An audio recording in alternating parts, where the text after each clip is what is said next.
BPF জিন্দাবাদ BPF জিন্দাবাদ হাগ্ৰামুলিৰ জিন্দাবাদ জয় বিপিএফ নি জয়। চৰকাৰৰ থকা ৰাজনৈতিক দলত জইন কৰাটো ডাঙৰ কথা নহয়। চৰকাৰ নথকা ৰাজনৈতিক দলত জইন কৰাহে ডাঙৰ কথা হয়নে নহয়। যেহেতু চৰকাৰত থাকিলে আৰু চৰকাৰ থকাৰ কাৰণে মানুহবিলাক ৰাইজবিলাক কিবা এটা পাবলৈ আশা কৰিবলৈহে জইন কৰে হয়নে নহয়। এতিয়া আৰু চৰকাৰ নথকা ৰাজনৈতিক দলত কি কাৰণত জইন হয়। আজি যিটো জইনিং প্ৰগ্ৰাম আছে জইনিং লৈছে পাবলৈতো একো নাই আৰু কি দিব পাৰিব বিপিএফ বৰ্তমান, কিন্তু তথাপিওতো জইনিং লৈছে। এতিয়া আগতে এই বিপিএফ দলক ষ্ট্ৰং কৰিব, ষ্ট্ৰং কৰাৰ পিছত এই কথা পাব নোপোৱা পিছৰ কথা হ'ব। তাৰ কাৰণে মই কৈছোঁ চৰকাৰ থকা ৰাজনৈতিক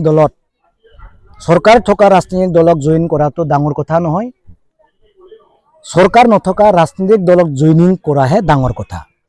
এতিয়া চাওক এই ছেপ্টেম্বৰ মান্থৰ পৰা এতিয়া বৰ্তমান ছেপ্টেম্বৰ চলি আছে, আজি 1 তাৰিখ। এই ছেপ্টেম্বৰ মাহৰ পৰা ইউপিপিএল আৰু বিজেপিৰ বেয়া দিন এই বিটিচিত আহি আছে। চাওক আজিৰ পৰা এই বেয়া দিন ইউপিপিএল আৰু বিজেপিক বেয়া দিন আহি আছে বিটিচি। এতিয়া মই ৰাইজত আগত কৈছোঁ চৰকাৰে বা বিজেপি ইউপিপিএল চৰকাৰে ৰাইজক একো দিয়া নাই। এজন দুখীয়া ঘৰৰ পৰা পৰিয়ালৰ পৰা 5 বছৰত 3 লাখকৈ টকা লুটি লৈ যায়।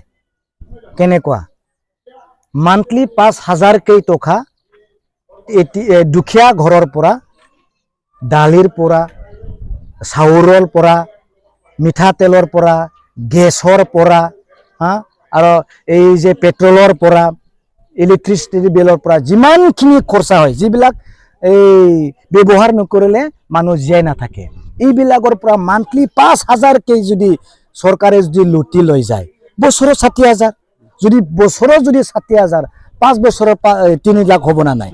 3 লাখ খৰচা যদি এজন এটা দুখীয়া ঘৰৰ যদি খৰচা হয়, 20,000 দিয়াটো কিবা লাভ হ'ব নেকি না? লছ হৈছে না লাভ হৈছে? লছ হৈছে। 2,90,000 আৰু চৰকাৰৰ হাততে আছে। তাৰ কাৰণে বিজেপি আৰু ইউপিপিএল চৰকাৰে ৰাইজক একো দিয়া নাই। যি এটা 2,000 3,000 5,000 20,000 কাক বা অনুদান দিছে, নিজৰ দুখীয়া ঘৰৰ ল'ৰাৰ পৰা উঠাই লৈ পেলাইহে এই পইচাটোকে ৰাইজক দিয়া হৈছে বুলি মই আজি কৈছোঁ। আপোনালোকে হিচাপ কৰি চাওক হয়নে নাই, হিচাপ কৰি চা কিমান টকা লুটি লৈ গৈছে। এইখিনি কথা ক'লোঁ আৰু অন্তিমত মই ক'লোঁ বিজেপি আৰু ইউপিপিএলৰ বেয়া দিন বিটিচিত আজিৰ পৰাহে ষ্টাৰ্টিং হ'ব। চাব আপোনালোকে দেই। Thank U.